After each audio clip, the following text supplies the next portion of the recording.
उसका इतना गड्ढा है, उसका वजह से बाइक से हम गिर चुके हैं। हाथ में लगा है, फिंगर में है, आपका जांग में है, दांत मेरा टूट गया है। ये वीडियो मैंने काउंसलर को भेजा था जिस दिन ये एक्सीडेंट हुआ है। ये देखिए वीडियो और ये हालत देखिए, लेकिन काउंसलर की तरफ से कोई भी रिस्पांस नहीं मिला है। ठीक है, एक और बंदे का ये देखिए फोटो, जिसका पैर टूट गया, यहाँ यहीं पे पास में ही रहता है वो। ठीक है, और साथ ही साथ यहाँ के लीडर तो देख रहे हैं ना, जो वोट लेने के टाइम में, जो इलेक्शन के टाइम में सड़कों पर आ जाते हैं, वोट मांगते हैं, मुद्दे दिखाते हैं, उन्हें तो पता है ना रास्ते का हालत। 15 सालों से हमें सिर्फ दिखाया जा रहा है कि आज रास्ता बनेगा, कल रास्ता बनेगा, परसों रास्ता बनेगा, कभी फंड का इशू है तो कभी कुछ इशू है। अरे भाई, हम वोट देने के लिए आए हैं। फंड का इशू, फंड कहाँ से लाना ये आपको सोचना होगा, हमें नहीं सोचने की जरूरत है, जनता को सोचने की जरूरत नहीं है। मैं तो यहाँ की जनता से अपील करूंगा कि इलेक्शन के 2 महीना पहले जब सड़कें बनाई जाए तो अब बनाने ना दे, विरोध करें, ताकि वो जो नेता और लीडर आए वो भी गिरे, उनका भी बच्चा गिरे, वो भी रैली में गिरे, उनका भी पैर टूटे, उनका भी हाथ टूटे, तब समझ में आएगा कि आम जनता की दर्द किसको कहते हैं। कि यहाँ की जो विरोधी दल है, यहाँ की जो अपोजिशन पार्टियां हैं, वो भी बहुत बड़ी नक्कारी है, वो भी घूसखोर है, वो भी चुप रहती है, कुछ कहती नहीं है, क्योंकि शायद उन्हें पैसा मिल जाता है। यहाँ की अपोजिशन पार्टियां जैसे सीपीएम, कांग्रेस में नाम लेकर कहूंगा। कॉर्पोरेशन का ये है, पूरा हर रास्ता में, मोहल्ला मोहल्ला में घुरिए, देखिए अगल बगल में कितना सब गड्ढा है,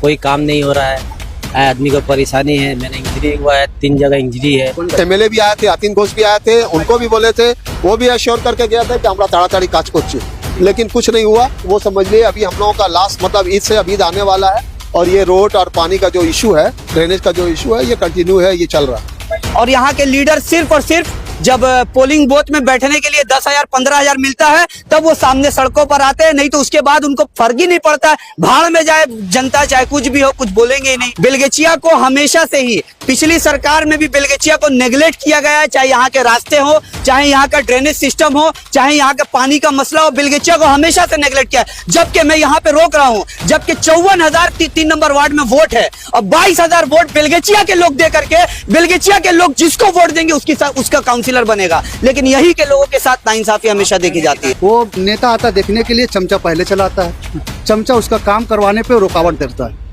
हमें नेता से कोई तकलीफ नहीं, हमको उनसे चमचों से तकलीफ है। इनके चमचे ठीक हो जाए तो रास्ता पूरा ठीक हो जाएगा। इशू हुआ अभी, एक तो बहुत बड़ा हादसा हुआ, भाई के साथ हादसा हुआ। इस सिलसिले में हम लोग जाके, ज्यादा नहीं, 2-4 आदमी का एक डेलीगेशन जाके हम लोग बोरो में गए थे। जाके वहाँ का जो असिस्टेंट इंजीनियर था, छठ पूजा से कबल गए थे, डिप्टी नहीं मिला, असिस्टेंट इंजीनियर जो था उससे बात किए हम लोग, उसको अपना प्रॉब्लम बताए। जो 1/7 वाला रास्ता है उसको नहीं बनाया जा रहा। लास्ट 15 ईयर्स से ये रास्ता का थोड़ा काम हुआ ही नहीं, सिर्फ रिपेयर हुआ, और अभी तो बहुत बुरा। आप लोग जब जाइएगा देखिएगा तो आपको फुटेज से समझ में आ जाएगा कि रोड का पोजीशन एक्चुअल में है क्या, लोग प्रॉब्लम फेस कर रहे हैं कि नहीं कर रहे हैं। खासतौर से बच्चों को, औरतों को, बूढ़ों को ज्यादा प्रॉब्लम। आप जब 4 नवंबर को एक्सीडेंट हुआ, बेलगेचिया जैसा कंजेस्टेड एरिया है, आप 50-60 की स्पीड पे बाइक नहीं चला सकते, पॉसिबल ही नहीं है। 15-20-15 इसी एवरेज से ही गाड़ी चलती है। रात में हो सकता है कोई चलाता होगा तो वो बात की बात है।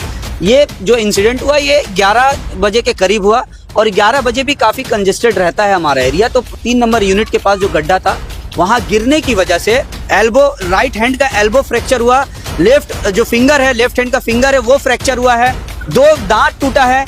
आज हमारे घर का बच्चा गिरा है, हम 40,000 50,000 जो खर्च कर रहे हैं हम कर सकते हैं, लेकिन यहाँ पे तो जितने लोग रहते हैं, अगर किसी गरीब का बच्चा गिरेगा तो 40,000 50,000 कौन खर्च करेगा, कहाँ से खर्च, काउंसिलर देंगी। डेलीगेशन जाने के बाद भी ये लोग काम नहीं किए हैं, और सिर्फ एक ही एक्सक्यूज दे रहे हैं, ये रोड का अभी ड्रेनेज का काम होना है, ड्रेनेज का काम की वजह से, पाइप का काम की वजह से हम लोग इसको रिपेयर नहीं। लेकिन ये तो एक्सक्यूज देने से तो नहीं होगा। इसके माने ये नहीं है कि आपका 10 साल 5 साल और 2 साल और भी एक्सटेंड होगा तो ये रास्ता आप रिपेयर नहीं कराइएगा, बनाइएगा।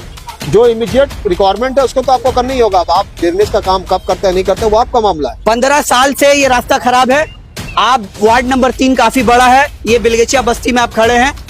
वार्ड नंबर 3 में और जितने भी इलाके हैं, वो तमाम इलाकों में आप जाकर के डेवलपमेंट देख लीजिए। और सिर्फ यही नहीं, कौन माइनॉरिटी लीडरान कौन। देखिए शुभेंदु अधिकारी ने एक बात बोला था कि टीएमसी में सब एक ही पोस्ट है, बाकी सब लेम पोस्ट है। तो समझ लीजिए ये सारा मामला लेम पोस्ट वाला ही है। और ये डरने से नहीं होगा, आपको अपना अधिकार, अपना हक समझना होगा।